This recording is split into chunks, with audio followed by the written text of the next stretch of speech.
everybody, and welcome to the show. My name is Benji, and this is the BenObi podcast show, where I interview people who are making a difference in the world today and find out some of their secrets of how they got to where they are today.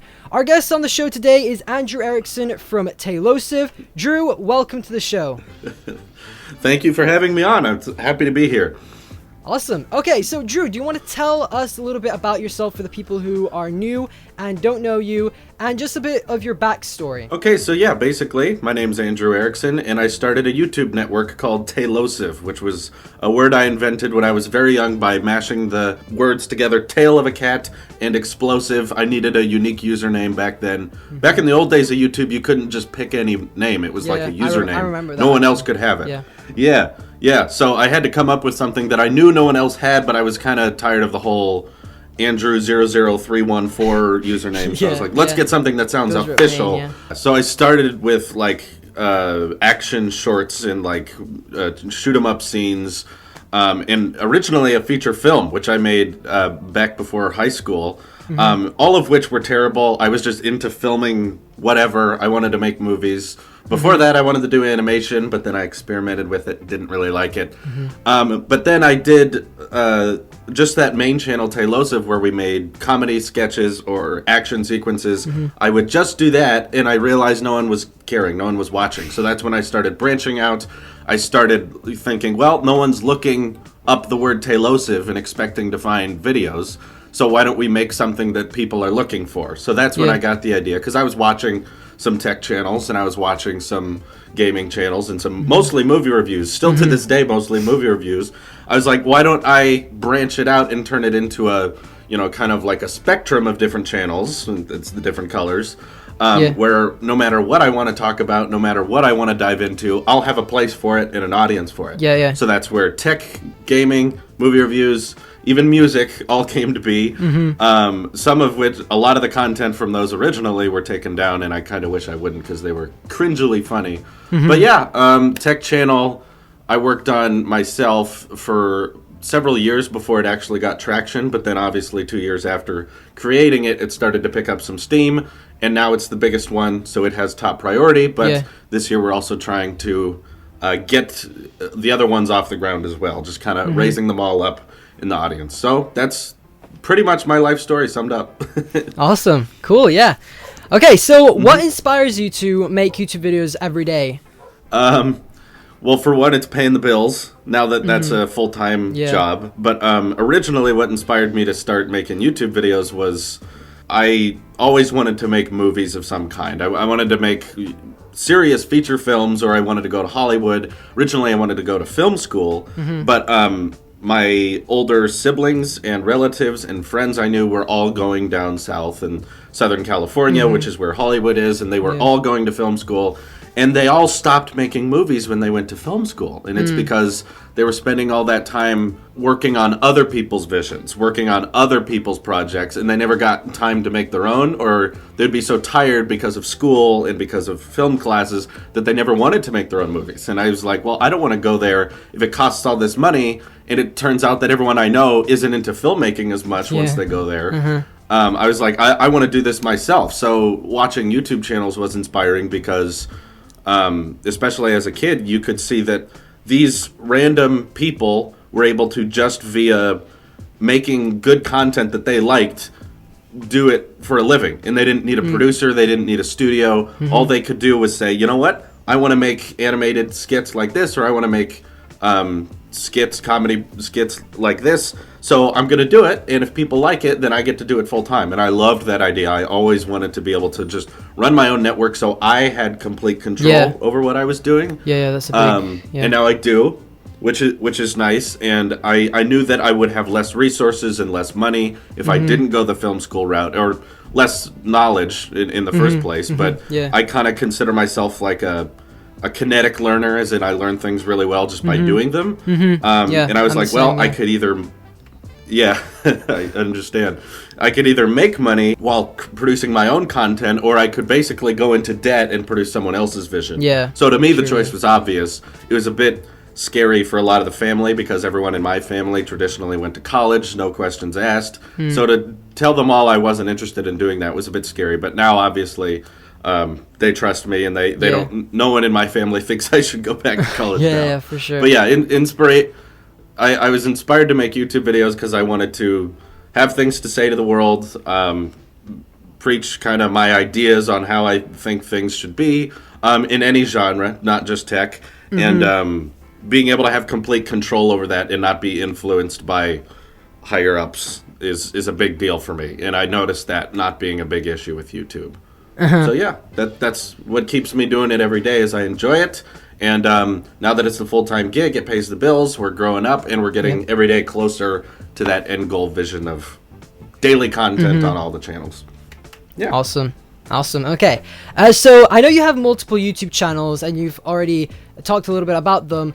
But would you like to elaborate on why you have a set amount of different channels, and how do you manage to run all of them? Yeah.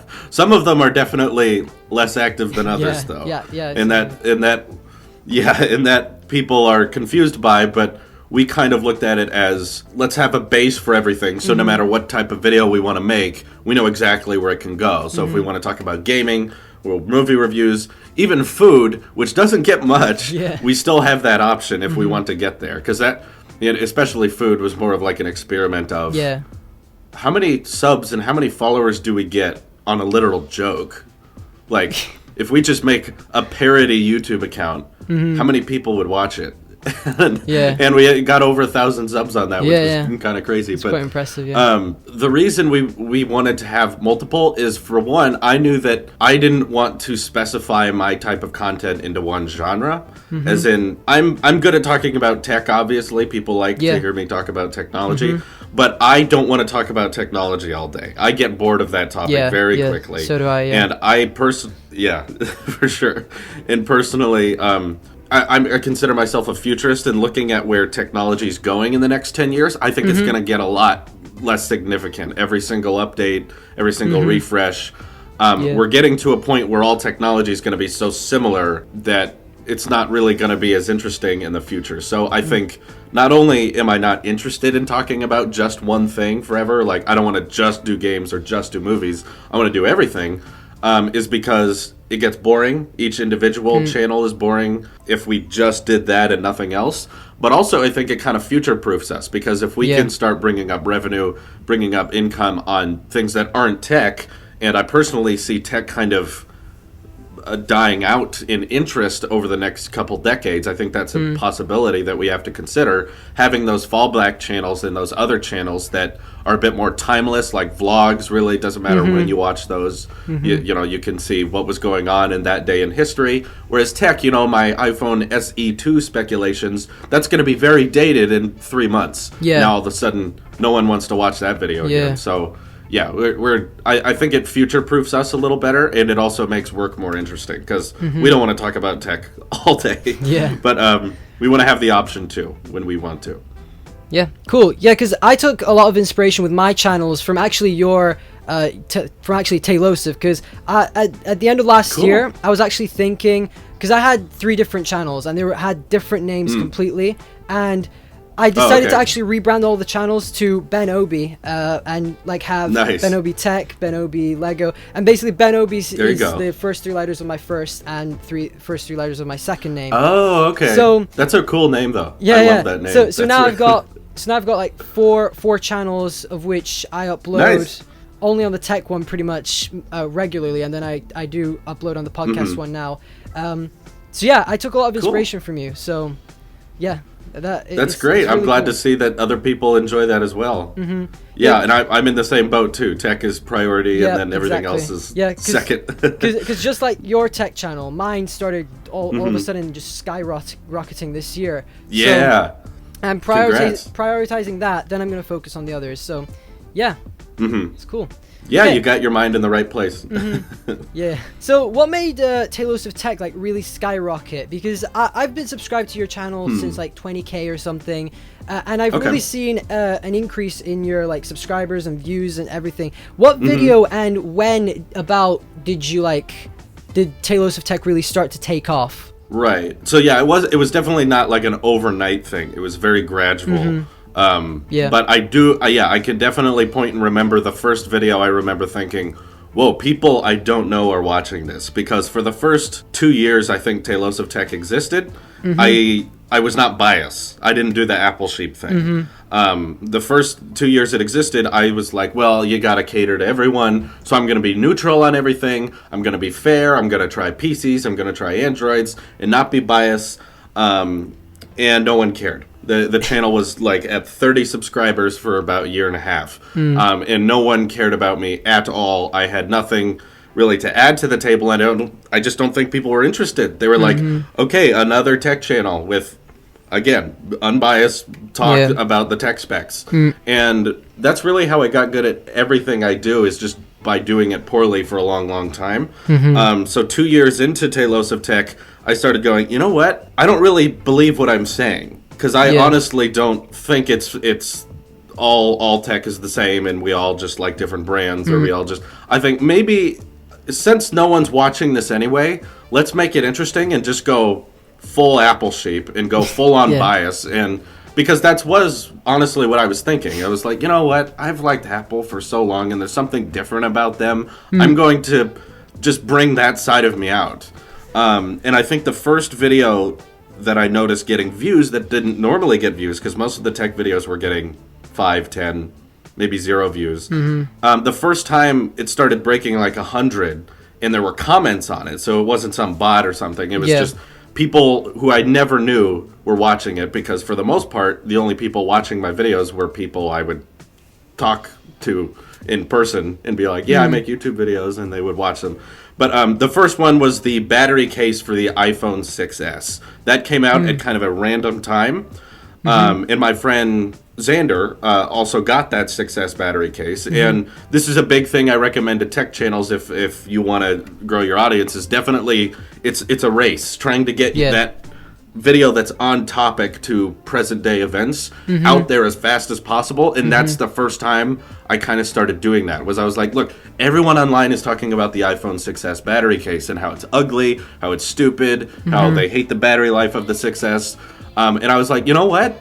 No, this is fine. It was intelligently designed. It works with the software better than a typical battery case. We're going to give credit where credit is due to it. So let's talk about the 6S battery case. So I uploaded a video defending it. Got a lot of hate, but at the same time, a lot of people who had normally never seen the word Tailosive were suddenly seeing that word and seeing my video.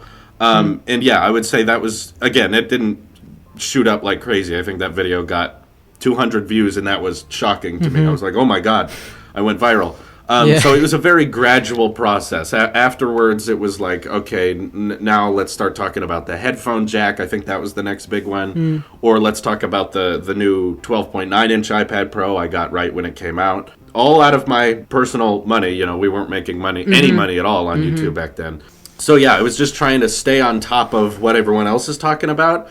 And what I have found has been the most successful in my life, and people who watch me today probably can still notice this, is that the more controversy I stir up, or the more topics that not a lot of people agree on I like to poke at, the better the channel does. That's kind of how it started. So when people are like, Drew, you would really get more views or more viewers if you went more unbiased and you treated everything fairly, and you didn't show such favoritism towards Apple, I'm like, I've done that. It didn't go anywhere. The only way I know to grow the channel is to talk about things that people don't agree on. And it's not, I don't want people to think I'm intentionally trying to tick them off.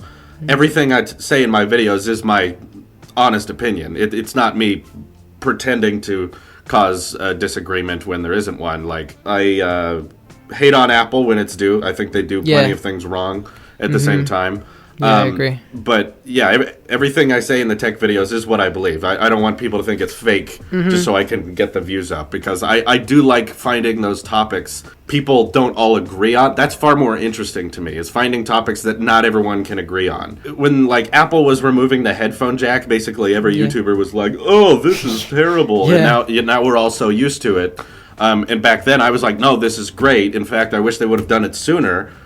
That's my honest opinion, and I know it's a controversial one, and that helps the channel grow. So expect more of that, because I'm just going to keep on doing that. Yeah, I think one of the first videos I actually watched from you was about the headphone jack. I was at the beginning when when Apple did remove the headphone jack, I was like, why do they have to do it? Then I saw your video and I was like, yeah, it makes sense because it's just like a wasted port that could be used, and that space could be used for more. And we're moving into a wireless future now, and it just makes sense. Right. So, and it was crazy because there were leaks of that happening like 6 months before the 7 was announced. Yeah, I actually remember making videos and people were still surprised. Yeah.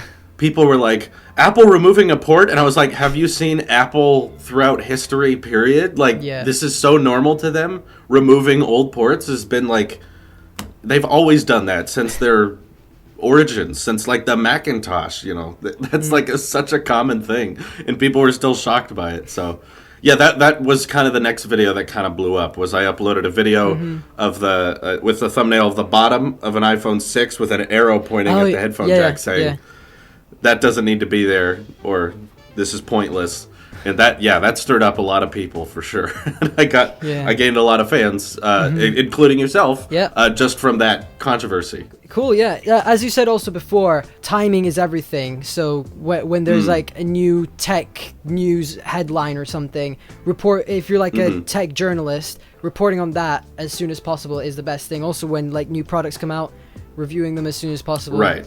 Yeah, definitely. And also have something unique to you that when people, because obviously when an iPhone just comes out, there's a significant more amount of people on YouTube searching about an iPhone. So you also have to make sure not only that you get it up really quickly, but you also can, I don't know, throw a little humor twist on there or show something unique to your channel so that when those new viewers tune in to a channel they've never seen before, they see you and they go, oh, I've never watched this before. This is kind of cool. I think I'll stick around. And that's how the audience grows and grows. Because sometimes I think people upload too quickly and they don't take any time to make it special. And it's so rushed that you get all those views on that video, but no one really wants to stick around because they were like, well, he seemed nervous or he seemed rushed or he didn't talk much about other things I was concerned about. So, yeah, it's definitely finding that efficiency line, which is kind of how my career has been built, has been, let's not work too long on something, but let's make it good enough so that people aren't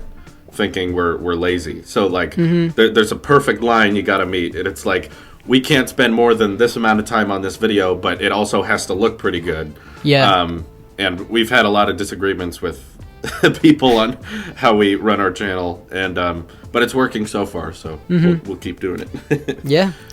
Okay, so the next question here is, do you think Apple will one day create their own cryptocurrency? We've already got Apple Pay Cash, which is kind of a form of cryptocurrency, I guess. But do you think Apple will like officially come out with their own cryptocurrency, maybe offer a reward system or something, where when you buy an Apple product, you get like 1 Apple coin or whatever? So do you think Apple will one day create their own cryptocurrency? Well, that would be very interesting, but personally, I'm not a strong believer in crypto, and that's because I've invested in it. I've invested my own money, and I've done a lot of mining, and it took me a long time to kind of understand how cryptocurrency works, and it's very confusing. But after researching it, understanding now how it works, and I feel like I can confidently say I know how the system works. I don't think that's really where the future of currency is going. I think that there's a couple of big issues crypto. I think especially Bitcoin, the reason it's so popular is because it's tied to another currency. As in, people buy into it like it's a stock, not really like they want to spend their own personal Bitcoin on certain products. I think they buy into Bitcoin because they're like, because that could become US dollars. Or that can become pounds. You know, like that's the reason people are buying into it, is because they can get the other currency at a higher rate. But at the same time, I haven't experienced that yet. So far, all the crypto I've invested has gotten devalued more and more and more. And it took me 2 months, I think, for that transaction to take place. Like I gave the money to the Bitcoin, and I said, okay, I'll take that much back. I didn't get that Bitcoin for like 2 months, and I was okay, this is particularly slow.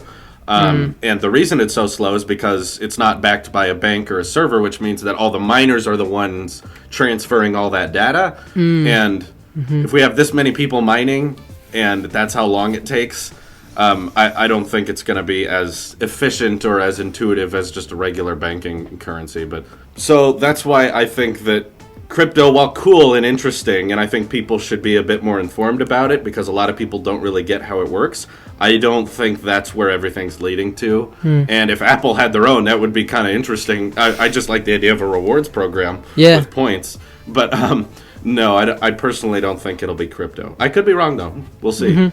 Yeah.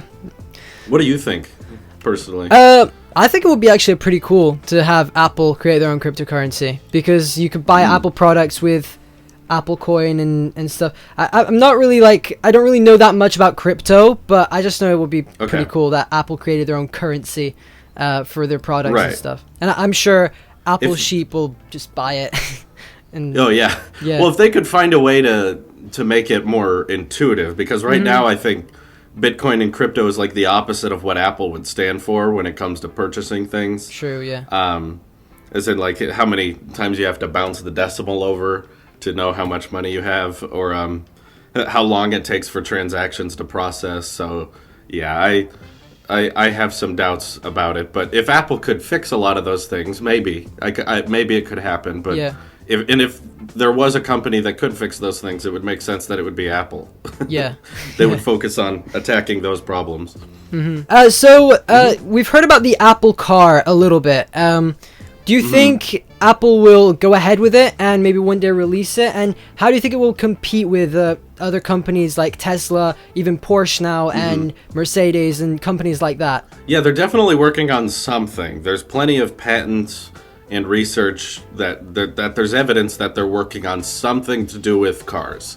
Now, we're still very confused if that's just software or maybe it's an actual hardware car. And we're still not really sure, and I just think Apple isn't sure either. I think they're just experimenting with it because, they're the richest company in the world. They have plenty of money to investigate these types of things. And I think they're like, okay, maybe cars are the next kind of revolution in tech, and we should probably have some knowledge about it if that's what we believe the next big thing is. I personally think that is too. I think smartphones are going to kind of all get too similar, but the next generation of tech refreshes and tech changes, I think, is going to be cars and how different car companies adopt to different autonomous modes and electricity and efficiency and how fast they are. I think that's kind of where the next few decades we're going to see the most amount of change in the tech world is automobiles. But yeah, I think the big issue I keep running into with Apple versus Tesla is while they're very similar companies, and I love both of them, Tesla just has so many charge stations already in place. And I really don't think Tesla would allow their charge stations to charge Apple cars. Or maybe Apple will create their own chargers and charge people. Yeah, they'd probably have to. In order to release their own car, they would have to buy up all that real estate and build their own charge stations that not only outnumber the amount of Teslas, but probably have to outperform with faster charging with their car and stuff. So I'm not saying they can't do it, because at the same time, I'm like, well, Tesla doesn't have more money than Apple, and they were able to do it. Tesla's like losing money all the time, and Elon Musk just pours his money into it, hoping that they'll turn a profit later. And that's a very admirable way to run a business, and I'm doing the same thing with my other YouTube channels. It's just being like, hopefully we'll make money on these later, but for now we're just going to burn it. But Apple, nearly $1 trillion worth company, they of all people could afford to put up those charge stations everywhere too, right? If Tesla can, why couldn't Apple? So I'd be really interested to see if they want to make their own car themselves. But yeah, they're going to be years and years behind everyone else, because Tesla is already releasing, their budget model and the semi truck, and they say they're working on a Model Y, and after the Model Y, they'll work on a pickup truck. So there's plenty of lineup for Tesla already, and Apple hasn't even entered the game yet because they're not, they've never made a car before. Makes sense as to why they're not. But yeah, I really hope so. I really hope they do. But man, if they do, that's a really challenging market to enter at this point. I guess it's not too late. I mean, Apple can speed things up and outperform the competition very quickly. But yeah, I really hope they do. But I think they have a lot of issues going into that market. Mm-hmm. A lot of money has to be spent. Yeah. On all those stations. Oh, yeah. That's gonna be tough. And it may end up being like a HomePod situation. So yeah, right. That which brings us into our next question. We've seen the HomePod sales like decline right now. Shelves are filled with HomePods and stuff, and it's not really selling that well. Right. How do you think Apple could save it, like bring it back and make it the best smart speaker on the market, or near the best smart speaker on the market? Yeah. Well, I think the first reason the HomePod isn't selling well isn't necessarily that there's something wrong with it. I just think it's a very narrow audience. Because I know a ton of people who love Apple products and will buy anything Apple, who literally said that, like, well, I can't buy a HomePod because of my living situation. Yeah. I'm living with my parents, or I just don't have a need for a speaker that gets that crazy loud. I use HomeKit, I use Siri. It's all on my phone anyway. So why buy the HomePod? So I think the fact that they don't have all that support from the regular returning audiences is probably a big factor in those sales. Similarly, like the Google Home Max isn't selling great either because like not a lot of people can justify that loud a speaker. So if we are talking about how to fix it or how to raise sales, obviously we know that via software update they could add Bluetooth, they could add support for other streaming services, and that would likely get some more people to buy it. But personally, I still think that wouldn't cause much of a dent in the sales, because it would still be too loud or too overpriced for most people. Most people are like, it's cool, it sounds nice, but I am just not often in a situation where I need a really loud not portable, but small compact speaker that's omnidirectional. So knowing that, I think that pretty much the only way to change HomePod sales is to make a cheaper one. That's what I was thinking. Make a smaller one. But that'll be interesting for Apple, because Apple's always kind of like, no, you go big or you go home, and we want this to sound premium, and we want this to sound perfect. So if they make a smaller one, do they have to compromise on something, right? It may be just the volume, maybe it just doesn't get as loud, or maybe bass isn't as strong, but it's cheaper. So yeah, I think maybe at WWDC this year we might get an unveiling of HomePod Mini or HomePod Air, whatever it is. Yeah. Just a smaller, cheaper version. Or they might just stick to their guns and say that, well, HomePod doesn't really need to be a thriving market, so we'll just leave it the way it is, and if people want it, they'll take it, but we're not going to do much about it. So yeah, I think it's from the start a very narrow audience of people that would want that kind of product. But yeah, I think if they started competing more with the regular sized, Amazon Echo and Google Home, maybe numbers would be a lot higher. Probably would be a lot higher, because price is likely the biggest thing keeping people away from that. So that's one of the main reasons why I'm not thinking of buying a HomePod right now, because of the price. So if they do release a HomePod Mini, I probably would buy it. Okay. Also, I don't really need a big speaker, because I've got this small room here, and I've also got my bedroom, and I don't really need that much sound. Also, most of the time when I'm listening to music and stuff, I'm at my desk on my computer with my headphones on. So I don't. You're a perfect example of why a lot of people have no need for them. Yeah. I mean, I have an Amazon Echo. I have a Google Home Mini. There you go. I love them.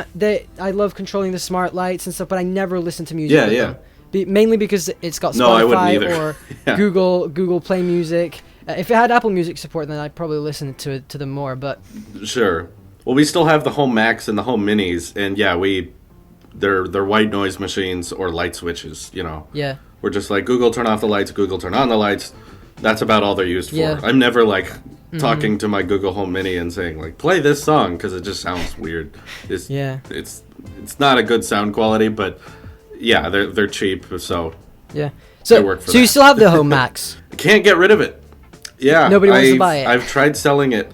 I've lowered the price down to like $250, and still not a single person has messaged me about it. So yeah, I guess it's my incredibly crazy loud nightstand back at my apartment. It's not at the office, but yeah, it's definitely overkill, and it sometimes will still kill the Wi-Fi networks. The headphone jack is still broken on it, so it's very loud, which is nice, but Yeah. the amount of times people are able to take advantages of that is so slim. So, I mean, I got the unboxing and I got the review out of it, and we got to compare it to the HomePod. Yeah. So we got our use out of it. It's just, I can tell that there's such a little demand for it, because if lots of people were buying it, I think a lot more people would be excited to find one that's like half off on Facebook yard sale. So I don't know why.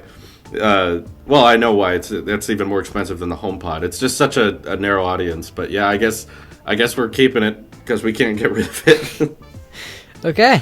Shipping it would be crazy too. Yeah. Oh yeah. That thing's heavy, so it would imagine. take, even if we wanted to send it to a fan or something, that would take a lot of money and a long time to ship. Yeah. I can imagine. Yeah.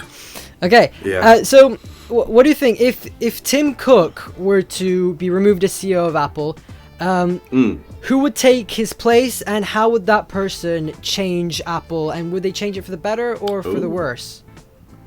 Oh, that's an interesting question. Definitely hypothetical. If I were to guess, I would probably say Craig Federighi, because he seems to be in charge of a lot of things in the first place. Like, there was this one keynote, I think it was a couple of years ago, that he almost did entirely by himself.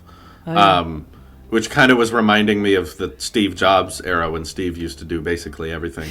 But Tim Cook came out at the beginning and just did a little opening segment, and then Craig came out and basically did the entire keynote, and it was like a 2-hour keynote. I can't remember if that was a iPhone unveiling or a Worldwide Developers Conference. It was one of those, but after that I was like, Craig seems to be like a likable member of the staff. A lot of people think he's funny, and he incorporates the jokes.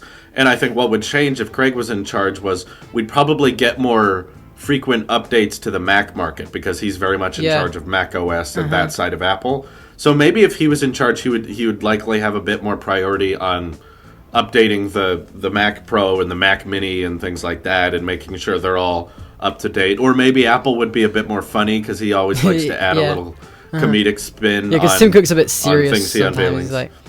Yes, and that's cool in certain aspects, that he treats Apple like Steve did, with being, this is these products change lives, and it all brings us together. But it's also kind of funny when someone comes up there and they're making jokes and making fun of certain things, and I think that might be a good follow-up to Tim Cook. But Tim's doing a great job. I really like where Apple's going post Steve Jobs, which I think is impressive, because we've seen Apple work without Steve Jobs, and it didn't do well back in the 90s. But I think they've got Steve's vision down, and they've got his ideals down, and I'm perfectly happy with where they're going. I think they're doing great. So what do you think will be Apple's next big product release? Like, we've had the HomePod, which wasn't really that big of a product release. What do you think Apple will release next?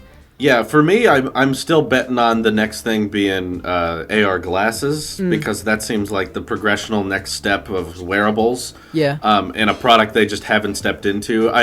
Sometimes I think car, but I still am so unsure about that. Whereas the AR glasses thing, I think are inevitable. Yeah. That it's like, no, they're definitely working on that, and it'll be ready within a year or two.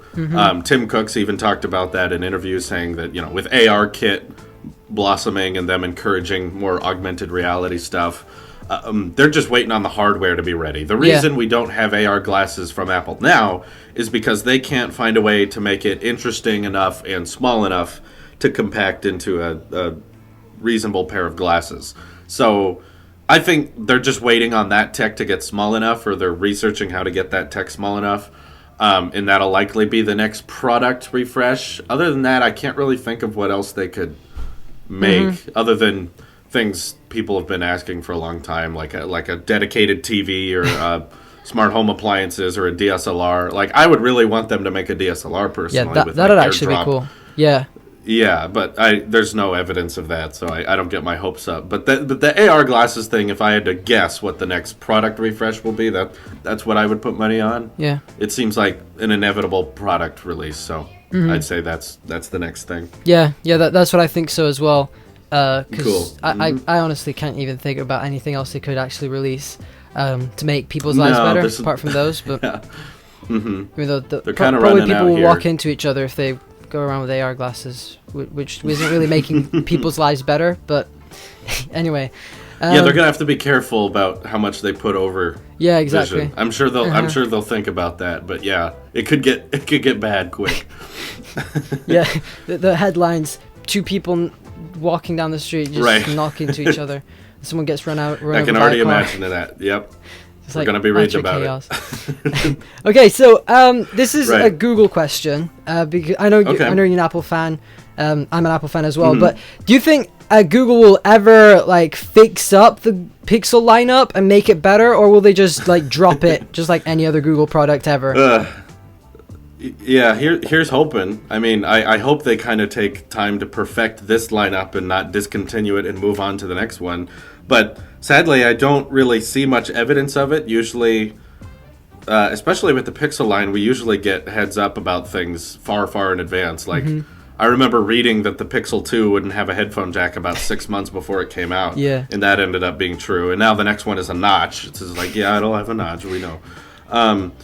But I think what they need to do is just kind of widen that ecosystem, if that's what they're going for. Because right now it's barely anything. I mean, they've already stopped selling the original Pixel, so they don't sell anything that's a year old. So they have the Pixel 2, they have the Pixel Book, which is this $1,000 Chromebook. It's just horrible. It's like that. Who even came up with that? No one wants that. Who even came up I'd be with that? so curious to see what the numbers on that are. Like, who is like, I need to do Chrome document work and spreadsheet work. Allow me to spend $1,000. Like, so that's barely a competitor to anything. Like, look at anything any competitor has, it's probably better. Yeah. And then they have their home minis, which aren't technically even Pixel branded. But I mean, those are the 3 things that I think are selling, or that they have to offer. I mean, there's Pixel Buds, but even Android followers hate the Pixel Buds. Pixel Buds aren't that good. They don't look good. AirPods are way better, I think. The worst of both. They're the worst of both. You get the cons of a wire attaching 2 earbuds, and the cons of wireless ear and trying to tangle them up into the charge case just right. So pretty much all Pixel defenders have in their say is we have a pretty good camera. But now so many other Android phones are topping them, both with specs and features, and Apple's still way ahead in terms of processing power and exclusives. So yeah, I really want Google to do well. It's not that I just hate them and I hope they fail. It's just I need them to show me. I need them to, make your own smartwatch or make your own laptop that is actually decently priced and equally competitive, and we can look at it and go, oh, that's a good deal. That's really compelling. But from what I'm reading and hearing about Google working on, it sounds like they're going to work on something called Fuchsia, which is a whole nother platform separate from Android that's more of an iOS competitor, because it will be locked down to exclusive Google hardware. And it feels like they're just going to start focusing on that, and they'll likely discontinue the Pixel line when they start that again. So yeah, that's why when people ask about why they shouldn't buy the Pixel, for me, it's always about support. As in, Google, while they're telling you to buy it now, they're going to want you to buy something else in just 2 years. And Apple is still supporting the iPhone 5S. They that's long-term support. So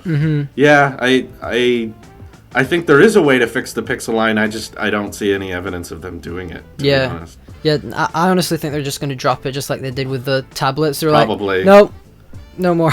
In the Nexus line, that was a cool lineup in my opinion. The Nexus 5 and the 6P, they were budget but fairly decently made phones, and I knew a lot of people with those. But now they're expensive, more expensive than the competition, and have less things. And it's like, no, I can't say that's a good phone. I just can't. That's not justifying the price. Yeah, and then people are like, oh no, but it's got a good camera. You could just buy an iPhone. You just buy an iPhone and you have pretty much the same features as with a camera. Probably the quality is not going to be as good, but if you want to take video, then the iPhone's way better than the Pixel. And even Pixel fans will tell you that.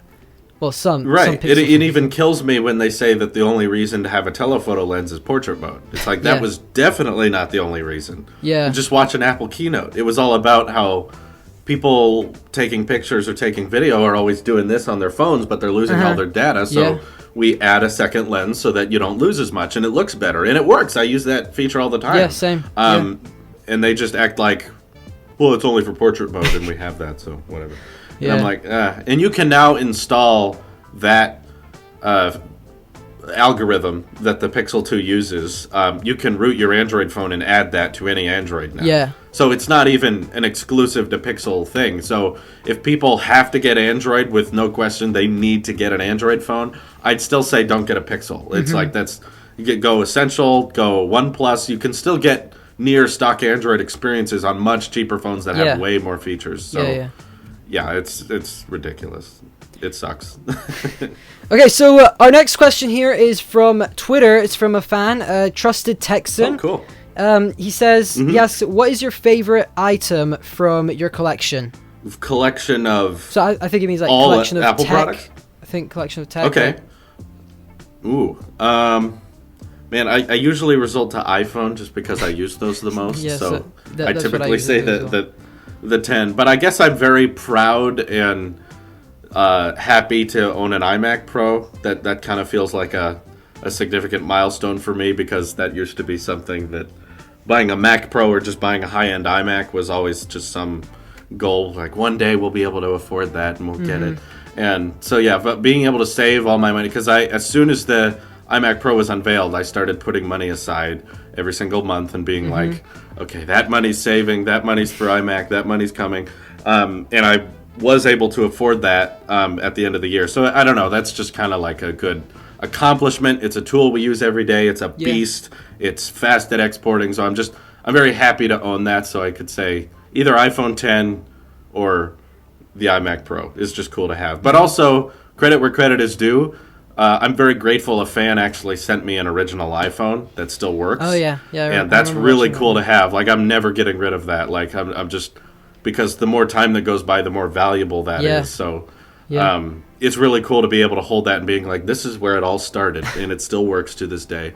So, yeah, those are some honorable mentions. Yeah, for sure. I have an original iPhone, but mine doesn't work. I'm going to try to fix it, but okay. at least I have like the physical thing, and I can be like... Yeah, you can feel it. Yeah, exactly. You know what it's like. It was that small. Old size. Very and now small we've got like these massive phones, and the iPhone 10 Plus this year, and right. Yeah.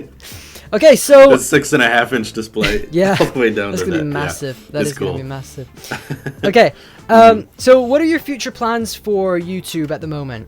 Okay, so still our goal this year hasn't changed, which is just to hire a second full-time employee so that we can both of us can produce content at a faster rate, and we're already doing a little bit of that here and there on weekends and in small doses. So kind of my end goal on YouTube, though, is to get to a point where we're kind of just this fluent, constant network of channels that is uploading stuff regularly on all of them, and all of the channels are making money, and we can get to a point where we can start experimenting back to making short films and even feature films one day, because that's still my dream, is to make movies on a massive scale with high budgets, and to kind of have that network fund all that so that we can afford to be our own producers and publishers. And I think one day it'd be really cool to like get to a point where we have like so much content that we can start to provide like exclusives to certain fans who are willing to support us a little more directly. So kind of like a Tailosive Prime membership that's, I don't know, $1 or $3 a month or something. Just something small. And then we can have like a subscription service where people will get to see stuff early, or they'll get to see exclusive stuff that they wouldn't see on YouTube. And we could have like an app and a website and stuff like that. Probably not this year or next year, but sometime in the future. You know, I think Social Blade's predicting tech will hit 1 million in like 2021, which could be really cool if we're on track to hit that.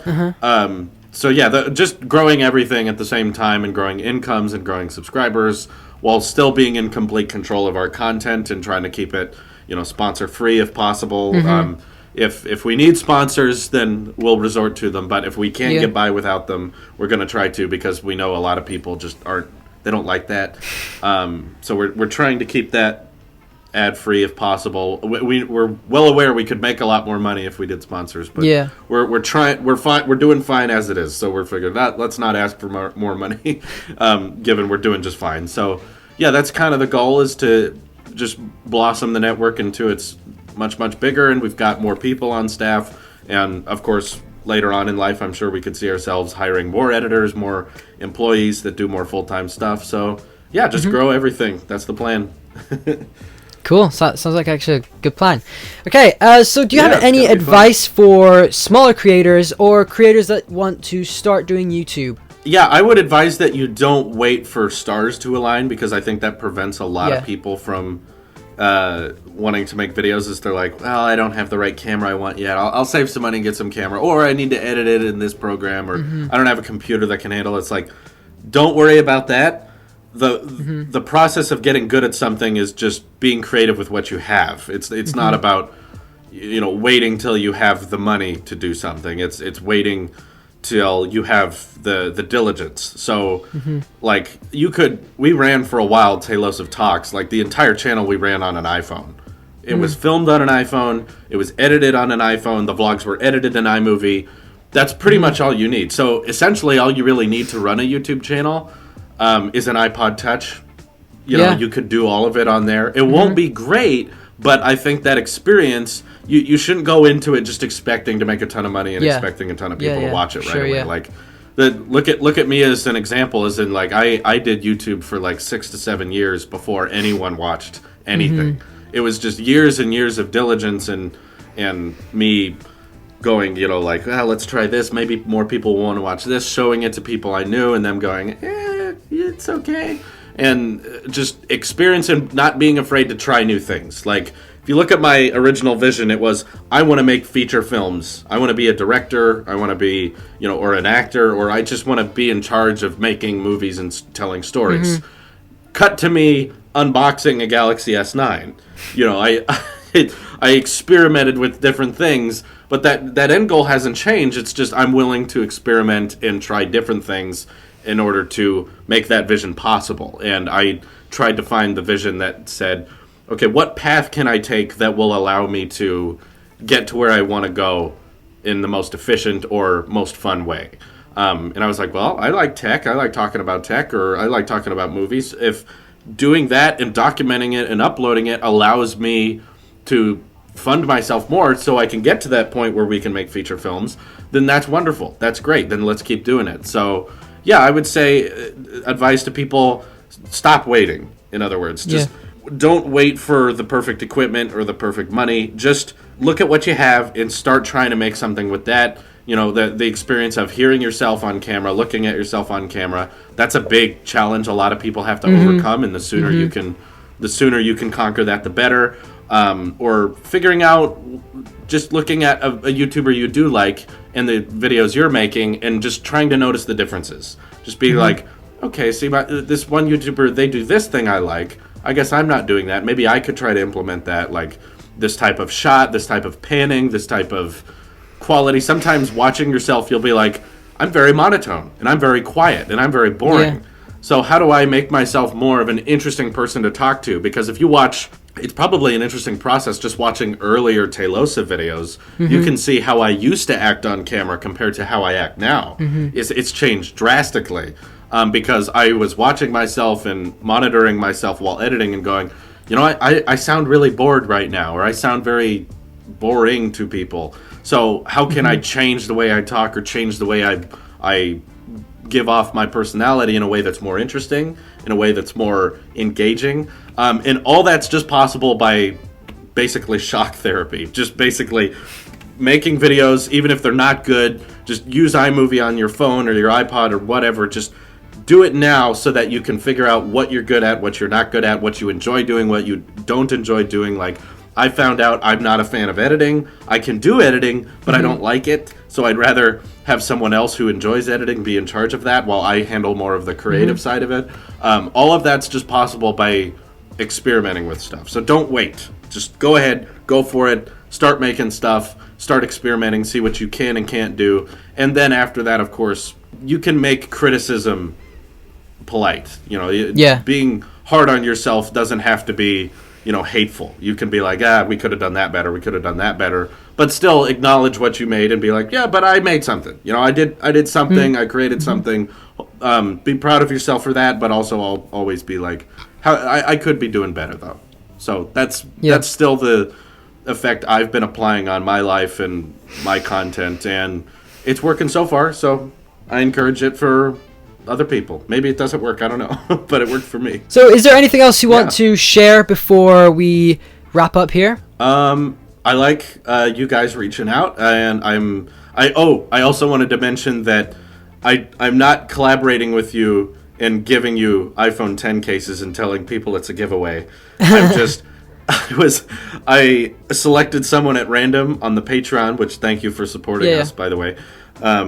And I selected someone at random. I was just scrolling through comments, and I said, okay, this person. And it was you. And then I looked you up, and it was BenObi, and then I saw the productions thing, and then I saw that you had been emailing me, and I was like, oh, well, I selected him at random, but he's also interested in me being on his podcast. So I don't want people thinking it was the other way around. Yeah. As in, I already knew who you were, so I decided you won the giveaway. It was that I decided you won the giveaway and then found out you made stuff, so that's why I wanted to come on and talk to you. But by the way, great questions, and thanks for having me on. I like doing this type of thing, and we're trying to do it more often now because lots of people ask us to. So. But yeah, thank you very much. Okay, so last thing, where can people find you on social media? Basically, all you got to do is search Tailosive, which is Tailosive, and you'll find a bunch of different accounts. The biggest one being tech at Tailosive Tech, which is on Instagram, that's on Twitter, go on YouTube. You can literally just Google Tailosive and you'll get nothing but me. So that's the beautiful thing about that word, is it's unique to me. You're only going to get me. So just search that on any social media site. You're going to find a couple accounts. Most of them are going to be mine. Okay, cool. So anybody who wants to follow Drew on social media, will also link all of his social medias in the description below, or a few of them because he's got a lot of them. But again, thanks so much, Drew, for being on the show, and have a great day. Take care.